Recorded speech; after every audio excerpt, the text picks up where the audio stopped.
계속 항소심 이야기를 할게. 기본 강의 책이기 때문에 절차 전반을 애초에 그 서론이랄까 총설에 앞에서 한번 선을 보였어. 절차의 전체를 선을 보였기 때문에 일부 내용이 앞에 가 있고 그걸 뒷부분에서 다시 중복해서 설명하지 않은 이런 지금 이제 정통 교과서가 아니라 이거는 내가 수업용으로 썼기 때문에 그렇게 돼서 혹시 1-36 옆번호로 앞에 가서 다시 봐야 돼. 1-36 옆번호 가서 그래서 그 그림을 잘 봐야 돼. 항소심에 대해서 거기 이렇게 흐름을 그려놨어. 1-36 옆에 가서 보면 옆번호 제1심 판결이 선고가 돼. 그러면 판결이 선고되면 2주 이내에 항소를 해야 되는데 포인트는 판결이 선고된 때부터 기준이 아니라 송달된 때부터라고 그랬지. 선고가 되고 송달이 되지 흐름이. 그러니까 우리가 소를 제기하면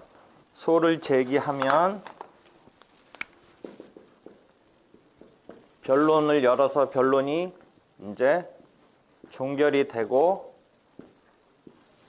판결이 선고되지. 선고된 판결이 또 이제 당사자한테 송달이 되지.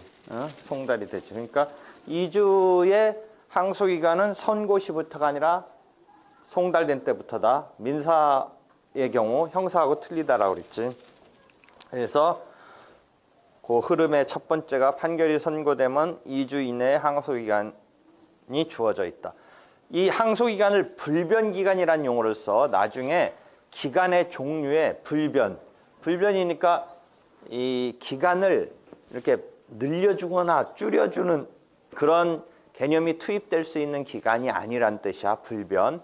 2주는 딱 못 박아서 주는 거야. 판사가 뭐 당사자가 좀 뭐니까 3주로 해라. 3주로 해라. 이렇게 해줄 수 있는 게 아닌데 다만 부가기간이라는 개념은 등장할 수 있어. 추가로 기간을 주는 경우는 있어. 물론 좀 아까 늘려주고 줄여줄 수 없다. 그걸 이제 한자로 말하면 신축, 늘릴 신자, 늘린 신, 넓힌다, 늘린다, 신, 축은 줄인다. 신축이 불가능하다. 뭐 이런 식으로 표현되어 있어. 불변기간 나중에 종류에 가서 보면. 근데 부가기간도 결국은 늘려주는 꼴은 돼, 결과는. 근데 하여튼 용어상 그렇게 쓰는 거야. 불변기간의 특징은 신축이 불가능하다. 나중에 불변기간이라고 기간의 종류에 관해서 뒤에 가서 색인 찾아봐봐. 불변기간에 대한 색인을 찾아보면 그런 상황이 나와.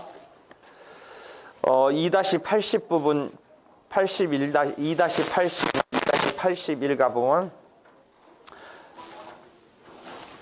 불변기간에 대해서 일반의 신축은 인정하고 있지 않지만 부가기간을 정할 수 있다. 뭐 이런 얘기가 나오는 게 그거야. 근데 결국은 신이 부가와 결과적으로는 비슷한 상황이 벌어질 수 있어. 거의 없어, 부가기간은. 근데 내가 일본에서 애플하고 삼성하고 일본에서 특허 붙었는데 삼성이 당했어. 일본에서는 여러 건이 있는데 하나 처음에 나온 게 애플로부터 삼성이 특허권 침해했다라고 처음 당한 거는 여러분이 이렇게 디자인이 닮았다는 미국서 난 거고, 일본에서는 뭐 갖고 했냐면 디자인 같은 거 갖고 한 게 아니라 그 동기화라고 그래서 어떤 파일 같은 것을 이제 딴 모바일에서 이렇게 했을 때 그 원래 거랑 그대로 가져오는 그 동기화하는 프로그램을 베꼈다 뭐 이런 거 싸움 났는데, 일단 1심에서는 안 베낀 것으로 결론이 났어. 그래서 일본에서는 그 부분서는 애플이 먼저 공격을 했어, 삼성을. 일본에서도 그러니까 삼성을 상대로 공격을 했는데 삼성의 그 동기화가 애플 거를 침해하지 않았다, 이런 결론이 났는데 애플이 미국 본사에 있으니까, 미국이 본사니까 특이하게 부가기관을, 항소에 대해서 부가기관을 해준 것이 하나 특이했던 게 내가 본 적이 있는데 거의 없어. 그러니까 그런 외국의 당사자이기 때문에 2주 갖고는 항소하는 게, 또는 이게 특허 싸움이니까 좀 내용 파악이 좀 걸릴 거라든지 하는 등등을 고려했는지 부가기관이 나왔던 그 특이한 판결을 내가 본 바가 있는데 거의 우리에서는 내 본 바가 없어. 뭐 어딘가 있겠지만 하여튼 내가 이렇게 눈여겨 본 것 중에는 한 번은 못 봤는데 거기서 특이하게 있더라고. 하여튼 그런 부가를 해서 좀 넉넉하게 융통성 있게 주는, 그게 결국은 늘릴 신자, 신, 이거와 뭐 마찬가지의 느낌인 것 같은데, 하여튼 우리가 배우는 개념으로는 불변기간은 신축이 안 된다. 다만 부가기간은 정할 수 있다. 이런 식으로 설명을 해. 거기까지 이해를 하고 다시 돌아와서 그렇게 돼서 항소장을 이제 2주 이내에 내는데, 또 하나 헷갈릴 만한 거는 항소법원 가서 내는 게 아니야. 1심 법원 가서 내야 돼. 397조 등에 나오는데, 여러분이 그러니까 예컨대 1심에 대해서 항소할 때 느낌상은 항소법원 가가지고 항소헐법원 가서 내야 될 것 같지. 예컨대 처음에 소 제기할 때 그 1심 법원 해당하는 법원 가서 소를 제기하듯이 항소하려면 항소법원 가서 해야 될 것 같은데 원심 법원에 내는 거야. 즉 1심 법원, 그 항소의 대상이 되는 그 판결을 한 법원. 그러니까 상고심에서도 어디 가서 해야 돼? 대법원 가서 상고하는 게 아니라 그 2심에 내린 법원, 2심 판결 내린 법원 가서 하는 거야. 그것을 원심에 내야 된다라는 표현을 써. 원심. 그래서 항소의 제기는 1심 법원에 내야 된다. 그러면 우리가 일반적으로 소를 제기했을 때에 심리하는 거와 비슷하게 이제 전개돼. 소를 제기하면 소장을 심사해. 그리고 소송 요건을 심사해. 그리고 본안에 관한 심리를 해. 이런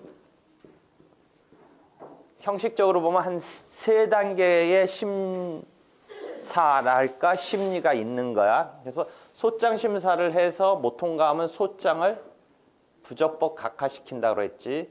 그리고 본안 판단의 전제 요건인 소송 요건을 못 통과하면 소가 소송 판결로 부적법 각하된다라고 그랬지. 요때 소장 각하, 부적법 각하 요게 헷갈리는데, 소장은 뭘로 각하해? 명령이라는 재판의 종류가 소장을 각하할 때 쓰이는 용어야. 그 다음에 소송 요건을 못 갖췄을 때 부적법 각하할 때는 이 경우는 판결에 의해서 부적법 각하, 즉 소송 판결이라고 그러지. 그것을 우리가 이렇게 용어를 쓰지. 그 다음에 본안에 관한 것은 이제 본안 판결로 원고 청구를 인용할 건지 원고 청구를 기각할 건지. 이건 이미 몇 번 설명했던 개념이야.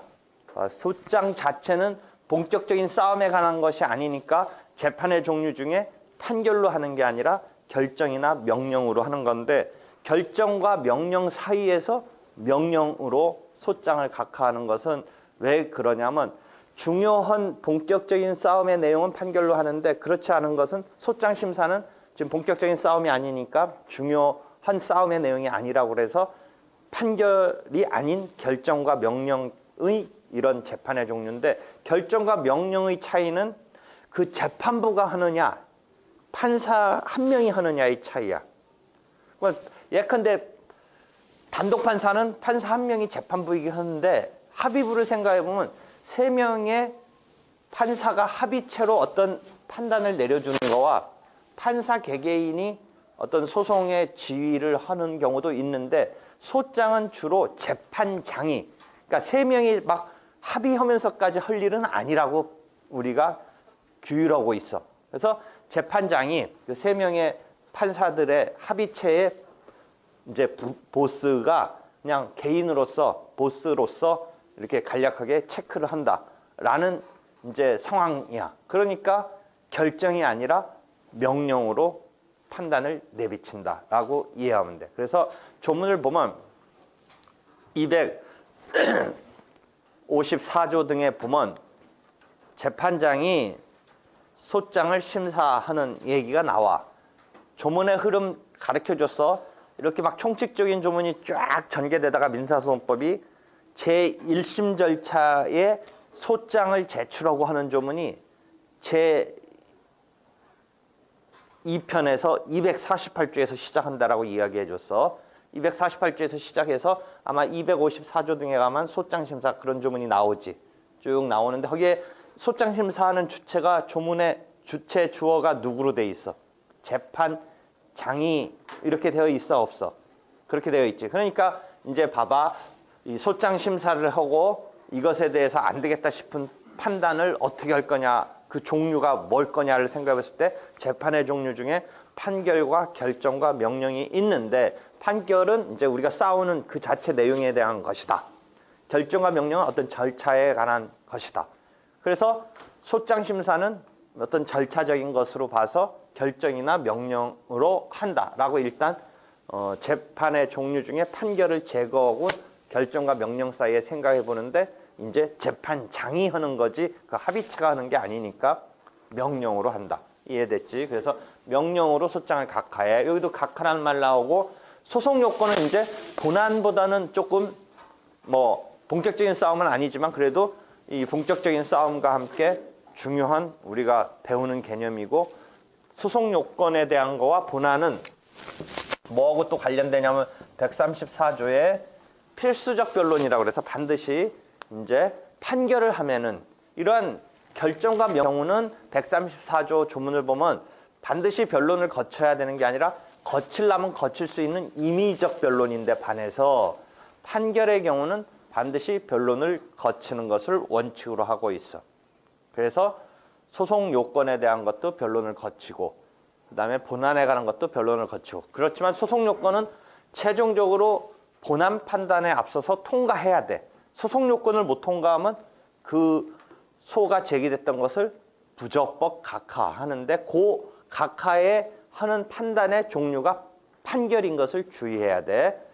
소송 요건은 마치 또 명령이고 이거는 판결이니까 그냥 때려잡으면 한 결정 정도로 하면 되지 않을까라고 생각할 수도 있는데 소송 요건은 그렇게 때려잡아서 결정 정도로 해도 되지 않을까 하는데 판결이야. 변론을 거쳐서 해야 되는 판결이야. 그래서 그 경우를 부적법 각하 판결을 소송 판결이라고 부르는 거야 우리가. 그 다음에 그것을 통과하면 본안 판결로 이제 원고 청구가 인용되느냐, 원고 청구가 기각되느냐가 되는데 이 이야기를 다시 해준 거는 여기서도 똑같아. 항소심에서 이제 여기다가 항소를 제기한다는 말이 나오겠지. 그러니까 항소장, 심사되고 이런 단계가 있을 수 있는 거야. 이 항소장은 어디다 접수해라? 원심 법원인 1심 법원에 갖다 내면 거기서 심사를 한번 하고 자기네 내부적으로 2심 법원으로 보내줘. 그러니까 당사자는 1심 판결 받았던 그 불만이 있는 판결했던 법원에만 내놓으면 거기서 내부적으로 항소심으로 보내. 그래서 원심 법원에서 한번 심사를 하고 즉 예를 들어 항소로 치면 제1심 법원에서 한번 항소장을 심사하고 보내놓고 항소심에서 또 심사를 한번 한다라는 게 그 그림에 나와. 그래서 그 박스의 두 번째 보면 원심 재판장의 항소장 심사권 뭐 이런 게 박스의 두 번째 나오잖아. 그래서 뭐 보정 명령을 하고 항소장 각하 명령을 하고 아까 저쪽에서 소장이 각하 명령으로 한다. 이거와 비슷한 상황이 즉 미비연점이 있고 그게 보정이 안 된다면 각하될 수도 있다. 뭐 근데 그것은 명령으로 한다. 그 소장에 대칭돼서 이해해 보면 돼. 그렇게 해서 거기가 혹시 통과하면 항소 기록을 항소법원에 송부한다라는 400조가 나오네. 항소 기록을 항소법원에 송부해. 그러니까 이 지금 불만이 있는 항소하려는 사람이 뭐 가져다가 다시 항소법원에 갖다 접수한다 이런 개념은 아니야. 내부적으로 그렇게 보내. 그렇게 되면 항소심 재판장이 다시 이제 항소장을 또 한 번 심사를 해. 그다음에 미비한 거 있으면 이제 또 뭐 보정을 명하고 최종적으로 보정이 안 되거나 뭐 미비한 점이 보정될 성질이 아니거나 해서 거기서 안 되겠다 싶으면 항소장을 명령으로 각하한다라는 게 402조에 있네. 거기까지 됐지요. 그 다음에 소송 요건이 심사되듯이 그 다음 박스 보니까 항소 요건이 심사되네. 항소 요건이. 그 다음에 본안 심리가 되네. 그런데 주의할 것은 소송 요건과 본안은 계속 얘기하지만 마치 소송 요건을 본안 판단에 앞서서 갖춰야 될 요건이라고는 우리가 얘기하지만 그 개념을 막 단계적으로 또는 시기적으로 딱 소송 요건을 먼저 확 심리하고 나서 통과했을 때 본안으로 들어간다라는 개념이 아니고 변론을 거치면서 두 개가 2번과 3번이 체크가 되면서 최종적으로 변론을 종결해서 판결을 내리려는 즈음에 2번이 통과해야 3번이 해줄 수 있다. 본안 판결을 해줄 수 있다라는 관념적인 전제 요건이지 시기적 단계적으로 딱 뭐 변론일 첫날은 소송 요건만 딱 심리하고 통과하니까 둘째 날부터 본안의 심리를 한다라는 개념은 아니라는 거야. 이 두 개는 같이 병렬적으로 심리가 되는 것인데 관념적으로 나중에 소송 요건이 통과해야 본안 심리를 한다는 류의 전제 요건이지 어떤 시기적 단계적으로 딱 잘라서 먼저 소송 요건을 심리한다. 그 다음에 통과하면 본안 들어간다. 뭐 이런 시기적 단계적으로 딱 구별돼서 이루어지는 것은 아니다.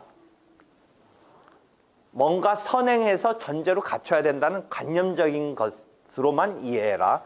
여기서 항소 요건을 심사하네. 소송 요건 심사하듯이 그다음에 본안 심리를 하네. 항소심은 1심에 이어서 연속되는 과정이라고 속심제라고 이야기를 했어요. 1심에 연결되는 거야. 그러니까 우리가 시간적으로 이렇게 해서 변론을 종결해서 판결을 선고했던 거가 이제 2심이 되면 2심이 열리면 2심 변론기일이 열릴 거 아니야. 2심에서 항소심 변론기일. 그러면 이 항소심 변론은 1심의 변론의 연장이라는 거지. 판결이 선고돼서 마감을 했던 거가 항소에 의해서 다시 심리로 들어가는 거야. 일단락 졌던 1심 종국 판결이 만약 항소가 되면 일단 잠정적으로 그 1단계의 1심에서의 마무리 정도의 의미가 있지 그것에 대해서 사후적으로 심리하는 것도 아니고 속심이라는 것은 형식적으로는 마감한 게 있지만 그냥 변론이 계속된다라고 보고 최종적으로 항소심에서 변론이 종결됐을 때가 우리가 1심 초장부터 이루어진 이 변론이 이렇게 해서 연속돼서 변론이 종결된 것으로 되는 거야. 그러니까 1심만으로 끝났을 때는 그래서 항소가 없으면 요게 당사자가 주장을 펼치는 마무리 시점인데 이게 항소가 되면 요거는 일단락됐던 것은 일단 있긴 하지만 이게 이렇게 연속돼서 여기에서 마무리되는 거야. 여기에서. 그렇죠? 그러니까 무슨 상황이냐면 대여 사실이 인정되고 예컨대 대여 사실 돈 빌려준 게 인정되고 요 1심 단계에서는 갚지 않아서 원고 청구가 인용됐다. 즉 갚아야 되는 것으로 갚아야 한다라고 결론이 났더라도 이런 상황 한번 생각해봐. 항소심 하는 중에 갚았다고 쳐봐.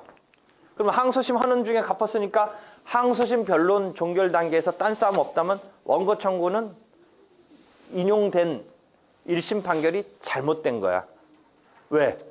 이때까지는 갚아야 되는 거인지 몰라도 이즈음에 만약 갚았다라면 요즘 항소심 변론 종결에서 볼 때는 1심 판결이 잘못된 거야. 그러니까 1심 판결을 취소하고 원고 청구가 기각되게 돼 있어. 원고 청구가 기각. 그렇게 되게 돼 있어. 그래서 항소심 변론 종결시가 사실심 변론 종결시가 되는 거야. 대법원의 상고심은 원칙적으로 변론이 열리지 않고 사실 주장을 하지 않고 법률적인 해석 적용만을 따지는 게 원칙이다. 그러니까 대법원서는 변론, 사실심 변론 뭐 이런 개념이 안 나오니까 우리가 변론을 종결한다라고 했을 때는 즉 기판력의 시적 범위, 어떤 판결에 담긴 내용이 효력이 있게 되는 그 시간적인 한계는 어느 시점의 이야기라고 그랬어. 변론을 종결한 내용이 담기는 거지. 근데 그게 1심 판결일 때는 1심의 변론 종결시인데 항소심이 열렸다면 항소심 변론 종결시가 기판력의 시적 범위가 되지. 그래서 책 읽다 보면 사실심 변론 종결시, 사실심 변론 종결시 이런 얘기가 나와. 그게 1심으로 끝났을 때는 1심 단계에서의 변론 종결시고 항소심이 열렸을 때는 항소심에서의 변론 종결시가 사실심 변론 종결시가 되는 거지. 그래서 뭔가 불만 있는 사람이 항소를 하면 항소심이 변론을 종결하고 판결을 내려주는데 역시 원고 청구가 인용되느냐 원고 청구가 기각되느냐에 대칭돼서 여기서 항소심에서는 어떻게 되냐면 항소를 인용하느냐 항소를 기각하느냐로 가. 물론 항소 요건을 못 갖췄으면 소송 요건에 대비되는 개념인 항소 요건을 못 갖췄으면 그 그림에서 어떻게 시킨다고 그랬어? 항소를 부적법 각하시키겠지, 항소를. 근데 항소 요건이 통과됐다면 이제 본안에 관한 항소의 본안에 관한 항소를 인용할 거냐, 항소를 기각할 거냐인데 항소를 기각한다는 말은 1심에 대해서 억울하다라고 불만을 표현한 사람 말을 안 받아주는 거니까 1심이 타당하다는 얘기를 해주는 거지.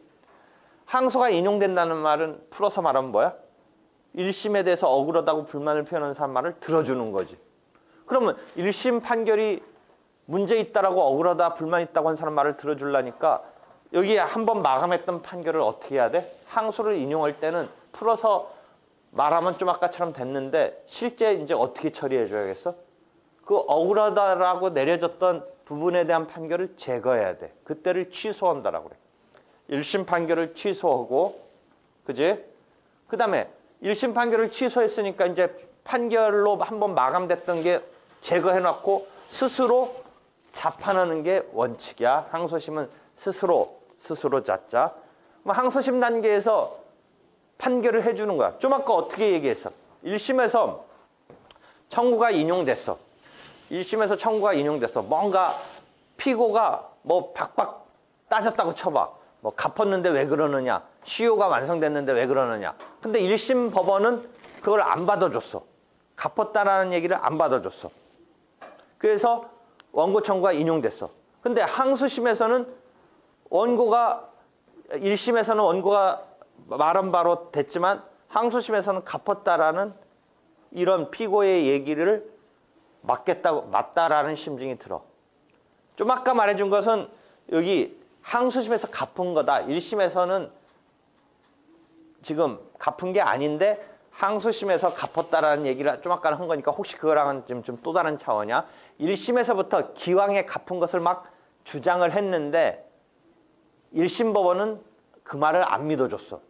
그래서 원고 청구가 인용이 됐어. 피고가 갚았다는 말을 안 받아줘서. 그런데 항소심에서는 피고가 갚았다는 말에 대해서 그런 거라고 생각이 돼. 그게 그럼 항소가 인용돼야 되는 상황이야. 피고가 억울해한 부분에 대해서 손을 들어줘야 돼.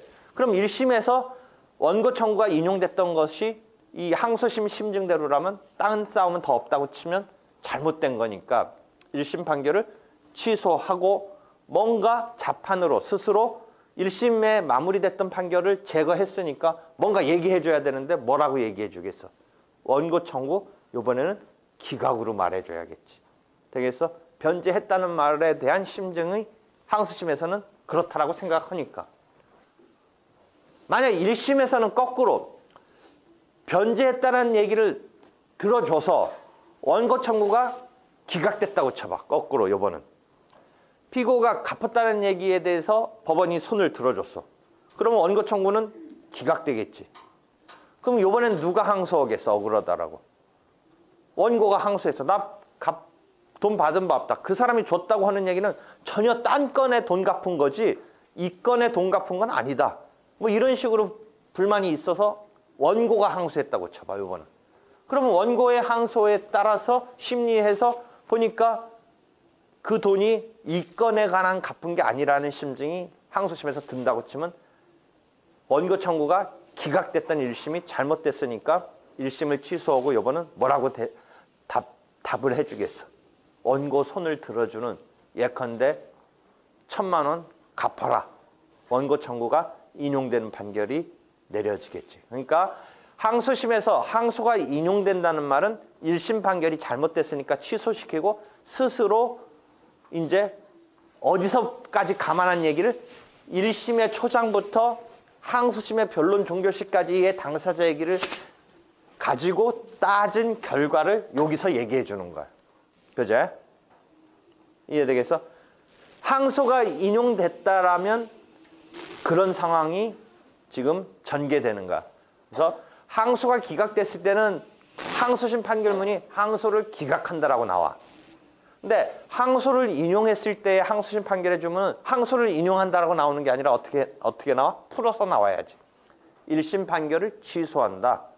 그다음에 자기 나름대로 요까지 상황을 반영한 어떤 얘기를 결론으로 판결로 얘기를 해 주어야겠지. 되겠죠? 요번은 이런 상황을 생각해봐. 1심에서 미성년자가 소송을 냈는데 뭔가 착각이 있었는지, 그다음에 미성년자 자체가 뭐 그렇게 어린애 같지도 않고 서류상에서도 뭔가 착각이 있었는지 그냥 성년자인 줄 알고 판결이 본안에 뭐 그게 인용이었는지 기각인지 막 나갔어. 근데 미성년자 이미 드러났으면 1심 판결이 그다음에 법정 대리인에 의해서 보정되지 아니한 채 뭐 그렇게 갔다면 최종적으로 그 판결은 어떻게 돼야 돼? 소송 요건을 못 통과할 뻔했던 거였었어. 미성년자가 낸 소송이니까. 소송 능력이 없었던 자니까. 그래서 부적법 각하시켜야 됐었을 판결이 그냥 나갔어. 항소심에서 보니까 미성년자야. 그럼 1심 판결이 잘못됐잖아. 그러니까 1심 판결을 취소하고 항소심이 이때는 뭔가 판결을 해줘야 되는데 부적법 각하의 소송 판결을 해주면 돼. 그렇게 되면. 1심에서 해줬었어야 될 판결을 항소심이 해주는 거야. 1심은 소송 요건을 못 갖췄다면 지금 얘를 이제 소송 능력을 갖추지 못한 미성년자의 예를 들었는데 하여튼 소송 요건이라는 걸 통과하지 못하는 상황이었다면 부적법 각하를 시켰었어야 되는데 항소심에서 따져보다 보니까 이거는 소송 능력이 즉 소송 능력을 포함해서 소송 요건이 없는 못 갖춘 흠결된 소송이었다면 부적법 각하시켜야 되니까 1심 판결이 잘못된 거야. 1심 판결이 본안까지 들어간 게 잘못이야. 그래서 1심 판결을 취소하고 부적법 각하시켰었어야 된다라는 취지에서 자판으로 부적법 각하 판결을 내려주는 거야. 1심 판결이 없어지니까 거기에 따른 판결을 내줘야 되는 거야. 그죠? 이번은 1심에서 오히려 미성년자였긴였는데 결혼한 것 같은 게 이게 뭐 문제가 안 되는지 잘 안 드러났어. 결혼했으면 미성년자라도 어떻게 돼야 돼? 성년으로 의제되니까 오히려 부적법 각하시키지 않고 정상적인 소송 능력 있는 것처럼 해줬었어야 돼. 그래서 원고 청구에 대한 뭐 인용을 할 건지 기각을 할 건지 본안 청구로 들어갔었어야 되는데 그냥 만연히 미성년자라고 생각하고 부적법 각하를 시켰어. 1심에서 부적법 각하를 시켰어.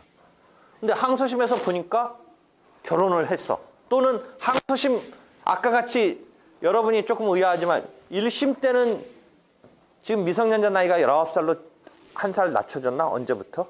그제? 그러니까 예를 들어 뭐 18세 만 한 11개월 정도였는데 항소하면서 한 두세 달 흘러가지고 이제는 19세가 넘어섰다고 쳐봐.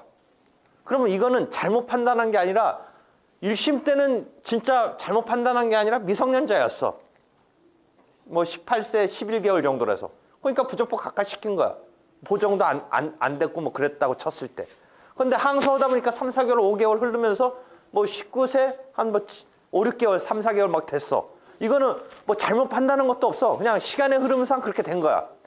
그런 경우도 있을 수 있고 좀 아까처럼 미성년자라는 것만 보고서 결혼했다는 것은 생각 못하고 하여튼 부적법 각하시켰어. 근데 항소심에서 보니까 혼인했음이 드러났어. 그러니까 어떤 경우이든 단순한 시간의 흐름상 19살이 넘었든 뭐 아직 19살이 안 넘었어도 혼인을 한 것이 드러났든 등등의 항소심에서의 상황에 비춰서는 부적법 각하시킨 1심 판결이 잘못된 거야. 왜? 성년 의제든 시간의 흐름상 19살이 됐든 이제는 괜찮은 거야. 그치? 그러니까 성년 의제는 아까 뭐하고 비슷한 상황이야. 1심에서는 변제 안 해서 졌다가도 항소심에서 변제를 하면 그거는 1심 판결이 실질적으로 잘못된 건 아니야. 1심은 변제가 없었으니까, 그러니까 변제했는데 변제를 인정하지 않은 그런 상황이 아니고 지금 말하려는 상황은 1심에서는 아예 변제는 하지도 않았어. 그래서 원고는 받을 권리가 있다라고 판단했는데 그러니까 1심 판결은 실질적으로 잘못된 건 아니야. 그 자체는 맞아. 근데 항소심에서 변제했다면 그래도 1심은 잘못된 거야. 왜? 이 판결에 반영하는 시점은 언제? 항소가 된 이상은 요 시점에서 반영을 하는데 이즈음에 갚았으면 1심 단계에서는 안 갚았던 게 이즈음에 갚았으면 1심 판결이 잘못된 거야. 갚았기 때문에 안 갚아도 되는 것의 결론을 내려줘야 돼. 그러니까 지금 1심에서는 실제 18세, 11개월인데 이즈음에 19세 한 5개월이 됐으면 이건 실질적으로 뭐가 잘못된 건 아니고 그냥 시간의 흐름상 그런 일이 벌어진 거지. 그러니까 그렇더라도 항소심에서 볼 때는 1심 판결이 잘못된 거야. 그러니까 아까 변제가 없다가 한 거와 마찬가지로 시간의 흐름에 의해서 일어난 일이야. 그래도 1심은 잘못됐어. 왜? 항소심 변론 종결시를 기준으로 판결을 하니까. 항소가 안 됐다면야 그런 단계로 갈 일이 없지만 항소가 됐는데 보니까 시간의 흐름이라든지 아니면 그 이후 사건이 이 판결에 반영돼야 돼. 항소심의 변론 종결시까지. 그러니까 1심 판결이 부적법 각하됐던 게 실제 항소심에서 볼 때는 잘못된 거야. 그래서 부적법 각하된 것을 제거하고 항소심 나름대로 원고 청구의 본안에 들어가서 인용할 건지 기각할 건지를 판단을 해줘야 돼. 그래서 1심의 부적법 각하를 제거해야 돼. 그런데 판단을 해주려고 보니까 뭐가 하나 걸리냐면 해줘야 된다고 내가 좀 아까 단정 짓는 듯이 말을 했지만 할 수 없는 이제 뭐가 하나 따져줘야 돼. 그게 뭐냐? 신급의 이익과 관련돼서 1심이 부적법 각하로 끝났어. 본격적인 본안에 관한 판단으로 가지 아니한 채 결론을 내렸던 것을 항소심에서 부적법 각하를 시킬 게 아니라고 제거해서 좀 아까 내가 말했듯이 직접 본안에 관한 판단을 해보려 했더니 이게 3심제하에서 1심에서 본안으로 간 판결이 들어갔던 게 아닌 상태에서 지금 항소심에서 아까 말한 대로 자판으로 원고 청구를 인용할 것인지 원고 청구를 기각할 것인지의 본안 판단을 하려니까 하나 문제가 터진 게 신급의 이익이 이게 2심에서 처음 본안에 관한 얘기를 해주는 꼴이 돼. 1심에서는 본안까지 안 가고 부적법 각하로 끝났던 사건이었기 때문에. 그래서 418조 등에 보면 거기 판결에 보면 다 이제 마지막 그 그림의 이제 마지막 단계로 왔어. 원판결이 정당하면 화살표 보니까 항소를 기각시키는 그림으로 나왔지. 원판결이 정당하면 항소를 기각하는 그림으로 나왔지. 원판결이 부당하다든지 절차가 법률이 의배됐으면 원판결을 취소하는 거지. 그리고 자판이 원칙이라고 이렇게 그림이 그려져 있지. 그런데 418조가 필수적 환송이라는 게 하나 나오지. 이게 지금 말하려는 상황이야. 지금 내가. 왜 필수적이란 말은 우리가 소송법에서 반드시 이런 용어로 대체해서 이해하면 된다고 그랬지. 필수적으로 환송하도록 했냐. 418조가. 좀 아까 말한 신급의 이익 때문에 그래. 그러니까 418조 조문을 보면 1심에서 부적법 각하의 소송 판결로 끝난 정도의 상황에서 뭔가 때문에 누가 불만을 품고 항소를 했어. 예컨대 원고가 본안에 관해서 인용받고 싶은 마음에 소송을 냈는데 문전박대 당하는 꼴인 소송 요건을 갖추지 못했다고 부적법 각하시키니까 이건 소송 요건의 문제가 법원이 흠이 있다고 봤지만 아닌 거다라고 뭐 등등 때문에 항소를 했는데 항소한 결과 보니까 진짜 소송 요건이 문제가 있은 듯이 보였지만 사실은 문제 있었던 게 아니다라고 판단한다면 1심 판결이 부적법 각하시킨 게 잘못됐으니까 취소시키는데 스스로 자판하는 게 원칙이라고 하면서 내가 아까 그러면 이제 그걸 소송 요건의 문제 통과하면서 본안의 판단을 해줌에 있어서까지 말이 갔다가 다시 후퇴하는 내가 조문을 지금 418조를 얘기해 주는 거야. 자판하는 게 원칙인데 그런데 이런 경우는 자판을 했다가는 한신급이 1심에서 본안에까지 안 들어간 채 끝났던 판결이었기 때문에 문제가 터져서 안 되겠다 해서 돌려보내라. 이 경우는 자판이 아니라 환송을 해라. 우리가 상고심에서 파기환송할 때에 상고심은 그게 원칙인데 1심과 2심은 오히려 자판이 원칙이라고 했는데 자판의 원칙에 대해서 예외로 환송을 하라. 반드시야. 그것도 필수적. 이런 용어를 써가면서 의 조문이 나왔어. 근데 418조 조문을 읽어보니까 반드시 환송하라 하면서도 또 뭔가 단서가 달려있어. 한번 단서 읽어봐. 찬찬히. 심에서 본안 판결을 할 수 있을 정도로 심리가 된 경우 또는 당사자의 동의가 있는 경우에는 항소법원은 스스로 본안 판결을 할 수 있습니다. 두 가지 단서가 달렸네. 본안에 관한 심리로 어느 정도 들어갔다가 결국은 안 되겠다 싶어서 본안에 들어가면 안 되겠다 싶어서 부적법 각하시켰지만 본안에 관한 심리가 아까 뭐라 그랬어? 소송 요건과 본안은 단계적으로 막 이게 딱 시간적으로 먼저 하고 가는 게 아니라 어우러져서 하는데 최종적으로 이게 통과 못하면 소송 요건을 통과 못하면 본안에 대한 판단에 들어갈 수 없다라는 정도의 관념적인 전제 요건이니까 막 본안에 관한 거하고 뒤엉켜서 막 심리를 했어. 그러니까 신급의 이익 때문에 본안에 대한 심리를 항소심에서 자판으로 하면 안 된다라고 해서 돌려보내려고 했는데 결과는 소송 요건 흠으로 끝났지만 본안에 관한 심리가 거의 다 뭐 충분히 됐다고 보아서 당사자의 공방이 사실상 본안에 관한 공방의 주장 등이 자기 변명 등이 충분히 이야기됐다면 굳이 안 보내도 되겠다. 뭐 이런 게 하나가 있고 그 다음에 이 신급의 이익은 뭐야?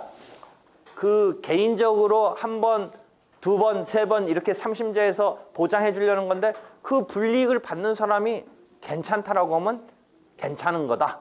의 그 취지가 단서의 또 하나의 예외가 되는 거야. 그러니까 원칙은 자판이 원칙인데 예외로 필수적으로 환송하라 해놓고 필수적 환송 속에 또 단서가 붙어 있는데 본안에 관한 심리가 충분히 됐다고 보일 때 이렇게 사건의 공방에 비춰서 결국은 1심이 부적법 각하로 매듭을 졌지만 본안에 관한 심리가 막바지까지 거의 가다가 소송 요건에서 딱 걸렸다. 뭐 이런 정도 상황이라든지 그래서 당사자가 충분히 본안에 관한 자기 변명을 펼쳤다고 보인다면 그래서 심리가 어느 정도 됐다고 보인다면 굳이 환송할 필요 없다라는 거 하나와 그 다음에 우리 소송법의 테크닉 중에 하나는 그 불이익 당하는 사람이 괜찮아요 하면 괜찮은 거야. 괜찮아요 하면 그러니까 그 사람의 동의가 있다면 괜찮다 정도의 그 단서가 두 개가 있네. 됐죠? 그렇게 됐죠. 그런데 또 하나 419조 그 그림에 보면 419조에 필수적 환송 다음에 418조 다음에 이송에 관한 조문이 하나 또 있네. 이 경우는 뭐냐면 관할이 잘못됐어. 관할이 잘못됐어. 그럼 관할권이 없는 법원에서 심리를 1심 법원에 판결을 했네. 그럼 관할권 있는 법원으로 보내야 되는 거야. 그래서 관할권 있는 법원에 1심 법원으로 가야 돼. 근데 이 419조의 이송은 411조 조문하고 또 짜맞춰야 되는데 관할 중에 임의관할과 전속관할이라는 개념이 있는데 전속관할은 느낌이 어때? 반드시 그 법원서 해야 돼. 임의관할은 어때? 그와 대칭되니 꼭 그럴 필요는 없어. 그러면 여기에 그 법원서 해야 되는데 안 했을 때 보내야 될 정도면 임의관할은 굳이 그럴 필요 있겠어 없겠어? 없지. 전속관할 의뢰의 경우만 적용이 있는 거야. 그러니까 전국적으로 토지를 이렇게 지역적으로 토지관할이라고 해서 지역적으로 이렇게 배정해 놓고 A 지역에는 A 법원 가고 B 지역은 B 법원 가고 한 거는 그런 거는 임의관할이야. 그러니까 토지관할은 이렇게 장소적으로 배분해 놓은 거야. 전국의 1심 사건을 어디 한 군데서 할 수 없으니까 군데 지역적으로 이렇게 배치를 해 놓은 거야. 그 고서 안 했다고 해서 굳이 항소심에서 그 문제 삼아서 그 법원 가서 해갖고 왔었어야 된다라는 취지로 이송을 하는 데 대해서 임의관할은 굳이 그럴 필요 없다는 얘기야. 반면 그거와 대칭되는 전속관할은 거기서 해야 되는 게 뭔가 정책적이라든지 뭐 그런 공익적인 것 때문에 반드시 했었어야 돼. 그것은 전속관할로 해놨어. 그런데 그것을 그럼 안 지켰을 때는 그거는 거기서 해야 되니까 이송을 하도록 보내는 거지. 그러니까 관할 의배가 드러났을 때, 항소심에서 관할 의배가 드러났을 때는 그 관할 법원, 관할권 있는 법원 가서 재판 받아야 된다는 취지에서 이송을 하도록 419조가 마련하고 있지만 이 419조는 전속 관할 의배의 경우이지 임의 관할까지는 뭐 고려한 것은 아니다라고 이제 411조와 419조를 매치시켜서 이해를 해야 돼요. 되겠죠? 여기까지가 지금 그림의 흐름에 항소심 얘기를 했어요. 이해됐죠? 됐어요? 항소심. 그 다음에 상고심으로 넘어가 볼게요. 1-45의 그림, 상고심. 1-45의 그림이에요. 역시 이제 상고심도 똑같아요. 상고를 제기해요. 상고를 제기하면 하는데 상고장은 2심 법원에 내야 된다. 거기서부터 시작해요. 물론 항소심 법원의 판결을 선고가 있고 송달받고 2주 이내 상고기간이 있다. 그거 똑같아요. 그래서 봅시다. 항소심 판결이 선고됐죠. 상고장을 제출하네요. 항소심 법원에 제출해라. 역시 원심 재판장이 상고장을 심사한다. 그 다음에 소송 기록이 상고심 법원에 송부된다. 그 다음에 상고심 재판장이 한 번 더 상고장을 심사한다. 그 다음에 당사자에게 상고 기록 접수를 통지해준다. 그 다음에 피상고인에게 상고장 부본을 송달한다. 그 다음에 상고 이유서를 제출한다는데 이게 좀 특이한 거예요. 상고하는 구체적인 이유는 처음부터 상고장에 같이 내가 이리저리 불만이다라고 하는 걸 담아서 내는 거가 뭐 더 우리가 생각할 수 있는 거지만 만약 상고장에는 그냥 이유는 뚜렷이 말하지 않고 일단 상고장만 내고 여기서 상고에 자질구레한 불만의 얘기는 요 단계에서 제출해도 돼요. 427조. 그래서 자기가 지금 불만을 표현하는 것을 이제 얘기해야 되는데, 그러니까 그걸 밝혀야 되는데 그 이유를, 상고 이유를 서면으로 밝히는 것에 대해서 여기 한 단계 상고 이유서 제출이라는 427조 조문이 있어요. 그러니까 애초에 상고장 제출에 상고 이유서에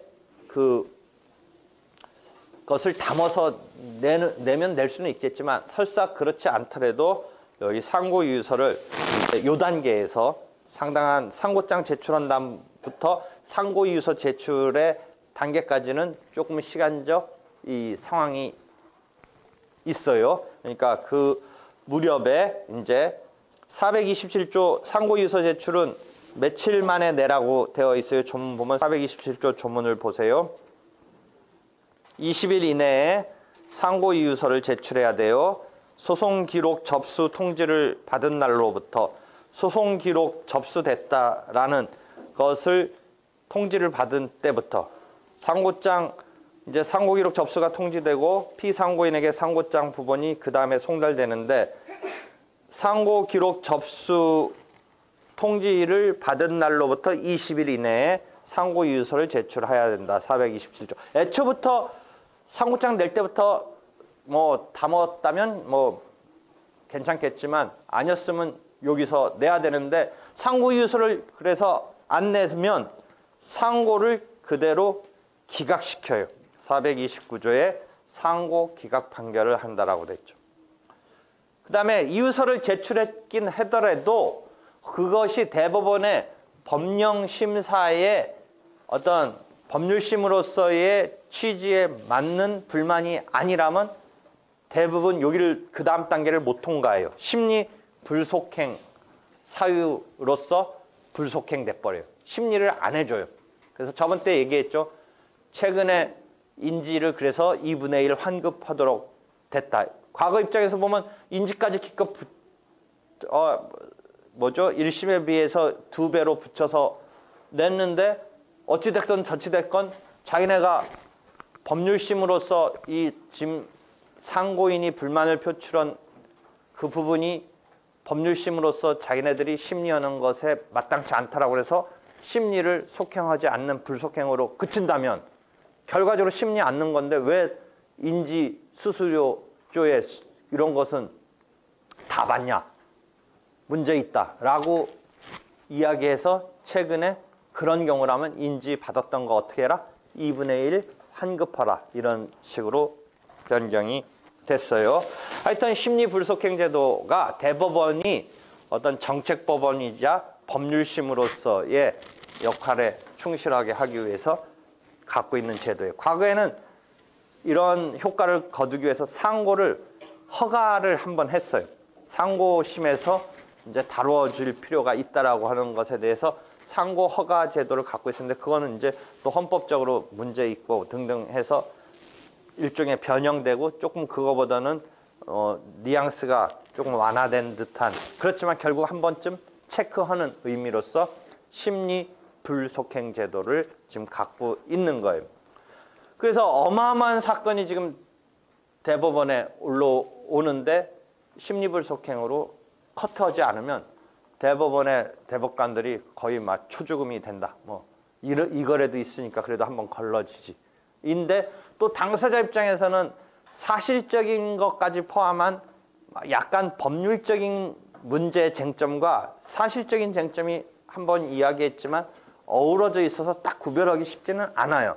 근데 하여튼 당사자 입장에서는 사실적인 부분에 대해서는 항소심에서 마무리되고 끝나야 되는데 어찌됐건 한 번 더 판단받아서 뒤집힐 수 있기를 바라는 당사자 입장에서는 대법원의 판단을 받고자 하는 거죠. 물론 인지대가 부담이 된다든지 할 수는 있지만 그런데 이제 그런 당사자가 받고 싶어 하는 것을 이런지하에 불속행으로서 끝나버리면 당사자는 허탈하다. 뭐 이런 또 불만도 있는데 대법원은 그 어떤 법률심으로서의 기능을 그래서 대법원이 하급심의 어떤 법률적 해석 적용을 통일시킬 필요가 있다든지 등등의 있는 사건을 갖고만 다뤄야 이게 될 텐데 너무 모든 사건이 다 3심제 하에서 대법원에 이렇게 다 따져달라고 하는 것은 뭐 문제이다. 이런 지금 두 가지 상황이 있어요. 이렇게 해서 심리불속행 이야기까지 했네요. 그 다음에 상고이유서가 제출되니까 상고인으로부터 상고이유서가 제출되죠. 그러면 이제 그것이 송달을 피상고인한테 해주면 피상고인이 이제 답변서를 내겠죠. 이때는 상고인, 피상고인 개념이겠죠. 1심에서 원고 피고가 꼭 반드시 항상 쭉 그게 항소 상고인이 되는 게 아니라 승부가 누가 이겼을지 모르니까 이게 지금 고 1심 판결에 맞춰서 그 다음에 2심 판결에 맞춰서 여기서 원고가 상고인이 될 수도 있고 피고가 상고인이 될 수도 있죠. 누가 될지는 모르죠. 그 원심 판결이 어느 쪽이 졌느냐에 따라서 나오는 거죠. 하여튼 피상고인이 이 상고심 단계에서는 피상고인이 답변서를 이제 제출해야겠죠. 그렇게 해서 원칙적으로 여기는 구술 변론이 아니라 그냥 서면적인 심리가 열리는 것이다. 그래서 판결이 이제 선고가 되는데 상고의 이유가 없으면 상고가 기각되죠. 상고가 기각되겠죠. 불만 있는 상고인의 이유에 대해서 받아줄 수 없으면 상고를 기각되죠. 상고가 기각되면 이제 원판결이 확정되죠. 2심 판결이 확정되는 거죠. 왜? 더 이상 불복할 수는 없잖아요. 더 이상 불복할 수는 없으니까 이제 확정되죠. 그렇게 확정되면 이제 그것에 대해서 진짜 이제 이 판결이 이루어진 것에 대해서 진짜 문제가 있으면 재심 사유가 있는지를 찾아봐서 재심에 의한 취소를 구하는 그런 단계로 갈 수는 있지만 이제 확정이 돼서 기판력이 발생하니까 당사자가 더 이 문제 갖고는 이제 왈가왈부 따질 수 없다. 그게 기판력이 생긴다는 거죠. 한편 상고의 이유가 있으면 어떻게 돼요? 불만이 있었던 상고인의 이야기가 맞는 거잖아요. 맞는다는 얘기는 원판결이 법률적인 어떤 해석 작용을 잘못했다는 거잖아요. 그러니까 이때는 취소라는 말 쓰는 게 아니라 파기한다는 말을 쓰죠. 법률의 해석 적용에 문제가 있다. 대법원은 사실심 자체는 건드리지 않는 게 원칙이죠. 법률의 해석 적용을 봤을 때 문제가 있다. 그래서 파기라는 용어를 쓰고 그러니까 우리가 재판이라는 건 뭐예요? 어떤 사실을 확정해서 법률을 해석 적용해서 판결을 권리 의무 관계를 확정해 주는 것이라고 그림을 항상 그려줬죠. 대법원이 지금 관여한 것은 요 사실 확정 문제는 관여한 게 아니죠. 법률의 해석 적용을 관여한 거죠. 요것만을 깬 거죠. 요것만을 깬 거고 자기네가 볼 때는 하급심에서 예컨대 사실을 A라고 확정해서 법률의 해석 적용은 알파라고 해서 그 다음에 권리 의무 관계를 A라는 라지 A의 결론을 내비쳤는데 대법원이 볼 때는 당사자가 상고한 그 이유에 대한 답변으로서 대법원이 볼 때는 알파로 해석할 게 아니라 해석 적용할 게 아니라 베타라는 해석 적용을 해야 된다라고 지금 파기해서 환송했고 사실적인 것은 니들이 다시 전개를 시켜서 베타라는 해석 적용을 적용해서 결론을 내려야 된다라고 파기한 다음에 원심법원으로 환송한다라는 개념이 원칙이라고 그랬죠. 대법원도 재판할 때도 가끔가다는 있어요. 어차피 사실관계도 이미 다 됐고 법률 해석 적용이 이런 사실관계의 법률 해석 적용이 아니라 소송 요건 같은 본안에 관한 것이 아니라 소송 요건 같은 것은 직권으로 자기네가 따져서 판단할 필요성이 있는 그 요소에 대해서는 재판할 수도 있어요. 그렇지만 원칙은 파기해서 환송하는 게 원칙인 거예요. 그래서 436조의 환송이 원칙이다. 경우에 따라서는 재판할 수 있다. 그 다음에 여기도 이송한다라는 개념이 하나 있는 거죠. 이송한다라는 개념이 있죠. 그래서 전속간헐 같은 게 문제 있으면 그건 이송을 해야겠죠. 그래서 여기까지가 상고심에서의 절차의 흐름과 판결이에요. 그러니까 오늘은 이렇게 절차의 흐름에 대해서 이야기했고 이 부분은 이미 내 교과서 편제로는 처음에 소송 절차 전체를 보여주기 위해서 앞에 배치했던 거예요. 그래서 저번 때 시간에는 이제 어떤 항소심, 상고심에서 쓰이는 원리 같은 것을 설명했던 거고 오늘은 이렇게 절차를 설명한 거예요. 절차를. 근데 이 절차의 흐름에 대한 거는 이미 앞에서 내가 제시했기 때문에 뒷부분에서는 다시 설명 안 한 거예요. 일반적인 교과서는 이 앞에서 이런 게 없고 뒤에서 같이 나오는 건데 지금 분리돼서 설명이 된 요 부분이 교과서에서도 두 군데 나뉘어 쓰여 있으니까 그거를 짜 맞춰서 읽으면 돼요. 뒷부분에서는 다시 이 절차를 반복해서 내가 써놓고 있지는 않으니까 이해를 하면 돼요. 이해됐겠죠? 여기까지 또 질문 있으면 해요. 수고했고.